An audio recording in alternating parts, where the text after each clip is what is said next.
नमस्कार दोस्तों, मैं गोलू चौधरी। हम अपने जीवन के हर पल में टाटा ग्रुप के साथ जुड़े रहते हैं। अगर गाड़ी पे जाना हो तो टाटा मोटर्स, हवाई जहाज पे जाना हो तो टाटा एयरलाइंस, खाना खाना हो तो टाटा साल, सभी कंपनी टाटा ग्रुप के अंदर आता है। टाटा ग्रुप के ओनर जमशेदजी टाटा क्यों अपने ही कंपनी में एक फिक्स सैलरी वर्कर की तरह काम करने। टाटा ग्रुप के अंदर 130 प्लस कंपनी और इतना बड़ा टर्नओवर होने के बावजूद आज तक टाटा ग्रुप का कोई भी चेयरमैन इंडिया के टॉप 5 रिचेस्ट पर्सन में क्यों नहीं आया।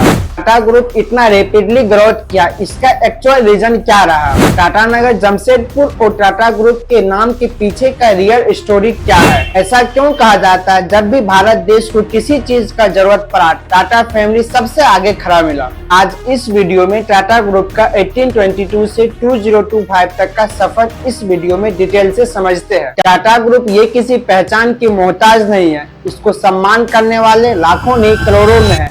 चाहे वो जे.आर.डी. टाटा हो, रतन टाटा हो या जमशेदजी टाटा हो, टाटा फैमिली ने जो इस देश को दिया है ना कोई दे पाएगा और ना कभी दिया होगा।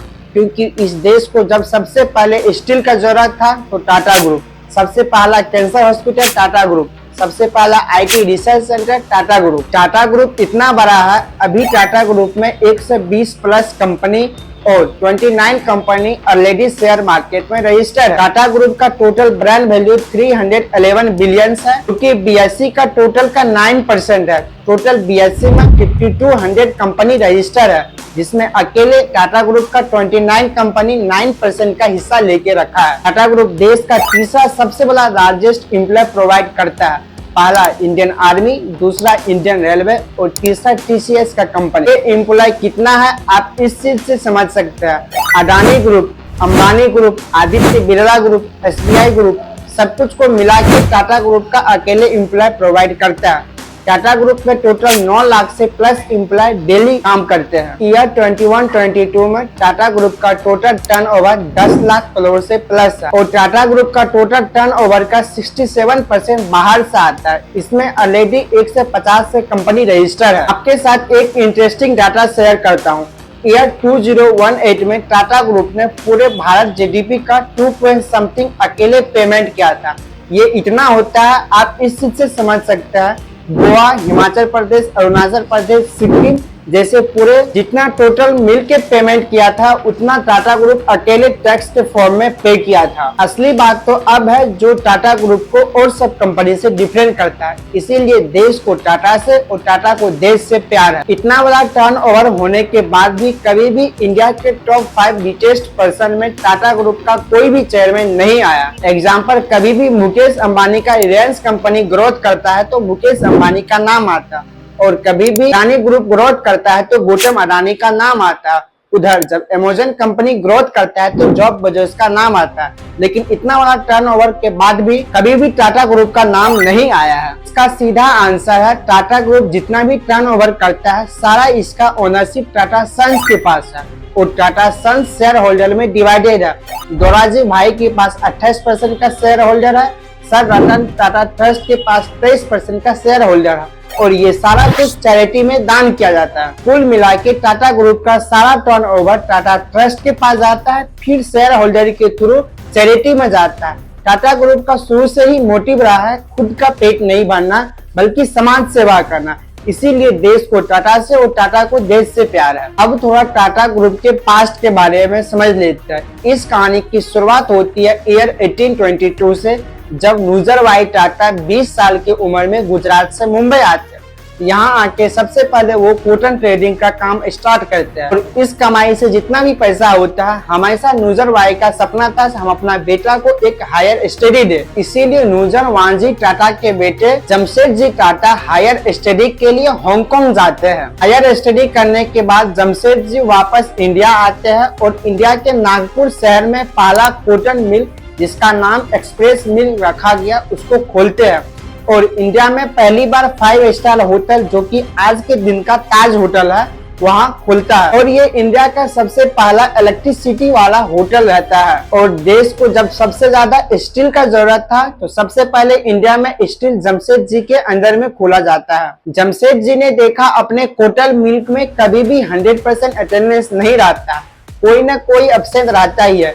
फिर जमशेदजी ने इसका परमानेंटली सॉल्यूशन निकाला। उन्होंने वर्कर्स का पॉलिसी करवाया जिसके तहत रिटायर होने के बाद भी पेंशन मिलते रहेगा, और हेल्थ इंश्योरेंस करवाया। कभी भी किसी का एक्सीडेंट होता है तो सारा खर्च कंपनी लेगी। ये भी आपको सुनने में लग रहा होगा ये तो नॉर्मल है, लेकिन ये बात तब की है जब वर्ल्ड वार 1 भी नहीं हुआ। जमशेदजी ने अपने वर्कर्स के लिए स्पेशल स्पोर्ट्स फैसिलिटी बनाए जिसके तहत वहाँ पर स्पोर्ट्स करवाए जाते थे, और जो अच्छे करते थे उनको अवार्ड दिया जाता था। इससे हुआ ये कि कंपनी में अटेंडेंस का ग्रोथ बढ़ गया, और ये अभी तक लागू हो ही रहा है। ईयर 1861 में अमेरिका में सिविल वार हुआ, और जमशेदजी के लिए डायरेक्टली ये अच्छी खबर थी, क्योंकि इससे पहले ब्रिटेन से अमेरिका स्टील का इंपोर्ट और एक्सपोर्ट करता था। इस वार के चलते ब्रिटेन एक्सपोर्ट और इंपोर्ट करना बंद कर दिया। फिर अमेरिका को मजबूरन इंडिया से लेना पड़ा। जमशेदजी डबल मुनाफे में 4 साल तक अमेरिका को स्टील का इंपोर्ट और एक्सपोर्ट किया, लेकिन जब 4 साल के बाद सिविल वार खत्म हुआ तो टाटा ग्रुप को बिजनेस में काफी लॉस हुआ। टाटा ग्रुप क्राइसिस के बाद इन्वेस्टर जमशेदजी से अपना इन्वेस्टमेंट रिटर्न मांगने लगा, और जमशेदजी ने कहा रुको थोड़ा टाइम दो, हम आपको वापस कर देंगे। इन्वेस्टर्स ने जमशेदजी की ईमानदारी पे रुका, लेकिन इन्वेस्टर्स ने जमशेदजी को कहा आपको खुद अपने कंपनी में एक सैलरी वर्कर्स की तरह काम करना पड़ेगा। जमशेदजी ने उस टाइम 20 पाउंड सैलरी वर्कर्स की तरह अपने ही कंपनी में काम किया। बाद में जमशेदजी सारा इन्वेस्टर्स को रुपया रिटर्न कर देते हैं और कंपनी को बचा लेते हैं। और ऐसा रिपोर्ट में बताया जाता है जमशेदजी के फादर नुसरवानजी के साथ भी ऐसा ही केस हुआ था। जब कॉटन मिल लॉस में चलने लगा तो अपना घर बेचकर इन्वेस्टर्स को रुपया रिटर्न किए। दोनों ने अपना बिजनेस को सक्सेसफुली बचा लिया, साथ में रिपोर्टेशन को भी कामयाब रखा। जमशेदजी का हमेशा से सपना रहा इंडिया में एक हाइड्रो प्लांट खोलना, एक अच्छी सी रिसर्च सेंटर खोलना, एक अच्छी सी 5 स्टार होटल खोलना और एक अच्छी सी स्टील प्लांट्स खोलना। लेकिन उनके जीते जी सिर्फ स्टील प्लांट और 5 स्टार होटल का कंस्ट्रक्शन देख पाए। बाद बाकी जो भी ड्रीम प्रोजेक्ट था उनका बेटा दोसाजी वांजी ने कंप्लीट किया। सन 1910 में इंडिया में स्टील प्लांट्स बन चुका था। ब्रिटिशर्स इसी स्टील का यूज करके टैंक बना, रेलवे ट्रैक्स बिछाया। वर्ल्ड वार फर्स्ट के बाद ब्रिटिशर्स बोलते हैं Tata steel save us. Actually बात ये था टाटा स्टील का क्वालिटी बहुत ही अच्छा था, इससे ब्रिटिशर्स काफी खुश हुआ। तो अपने कमांडर को बोला से पता करो से ये कहाँ बना था। फिर कमांडर ने बताया ये आज के दिन के झारखंड में बनाया गया। इसी अच्छी क्वालिटी के चलते टाटा स्टील के उस प्लांट का नाम जमशेदपुर रखा गया, और आज के दिन में ये जमशेदपुर नाम से जाना जाता है। और जिस रेलवे स्टेशन से स्टील का इंपोर्ट और एक्सपोर्ट होता था उसका नाम टाटा नगर रेलवे स्टेशन रखा गया। ईयर 1938 तक दोराजी भाई टाटा ग्रुप का कमान संभाले। उसके बाद टाटा ग्रुप का चेयरमैन JRD टाटा बना। ऐसा बताया जाता है JRD टाटा को एयरलाइंस का काफी शौक था। वो भारत के पहले पायलट थे। उन्होंने सबसे पहले ईयर 1932 में कराची से दिल्ली के लिए फ्लाइट ड्राइव किया, इसीलिए JRD टाटा का ड्राइविंग लाइसेंस का नंबर 1 है। फिर JRD टाटा ने अपने ड्रीम प्रोजेक्ट को कंप्लीट करने के लिए जी जान लगा दिया। भारत के आजाद होने के बाद टाटा एयरलाइंस नाम का कंपनी खुली, लेकिन नेहरू जी की सरकार ने सारे बड़े कंपनी को नेशनलाइज कर दिया, और JRD टाटा अपने ड्रीम प्रोजेक्ट को खुशी खुशी नेशनलाइज करवा दिया। टाटा एयरलाइंस का नाम बदल के एयर इंडिया रखा गया। जब भारत में IT का दौर चला तो सबसे पहले 1968 में इंडिया में TCS कंपनी खुला, जो कि टाटा ग्रुप का ही था। JRD टाटा हवाई जहाज के काफी शौकीन थे। आप इसको इस बात से समझ सकते हैं JRD टाटा 78 वर्ष के उम्र में सबसे लास्ट टाइम हवाई जहाज की उड़ान भरी। उस टाइम उसको परमिशन नहीं मिल रहा था, लेकिन हेल्थ चेकअप के बाद परमिशन मिला, और थैंकफुल वो उड़ान भरने में सक्सेसफुल है। JRD टाटा ने 52 इयर्स तक चेयरमैन की कमान संभाली। तब तक यार 1991 तक टाटा ग्रुप का टोटल कंपनी 94 तक पहुंच चुका था। इसी बीच जब एक टाटा का कंपनी लैंडकॉम लॉस में जाने लगा तो इसका ग्रोथ करने की जिम्मेदारी रतन टाटा सर को दिया गया, जो कि और कोई नहीं जमशेदजी टाटा के पोते थे। उन्होंने न्यू टेक्नोलॉजी के साथ नेलकॉन कंपनी को ग्रोथ में ले गया।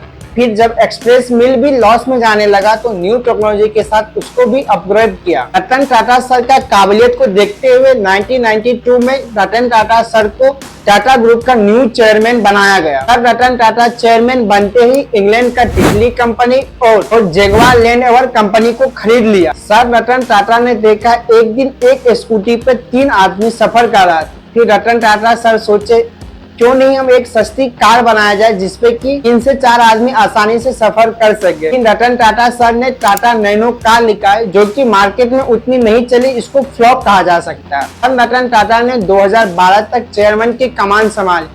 उस टाइम तक टाटा ग्रुप का टर्नओवर भी काफी बढ़ चुका था। जब रतन टाटा सर चेयरमैन बने तब टाटा ग्रुप का टर्नओवर 4 बिलियन था, लेकिन जब रिटायर हुए तब टाटा ग्रुप का टर्नओवर 2 बिलियन के पार चले गया। सर रतन टाटा के डेथ के बाद टाटा ग्रुप का चेयरमैन नोबल टाटा को बनाया गया। इतनी इन्फॉर्मेशन के साथ आज का ये वीडियो समाप्त करते हैं। मिलते हैं फिर किसी वीडियो में।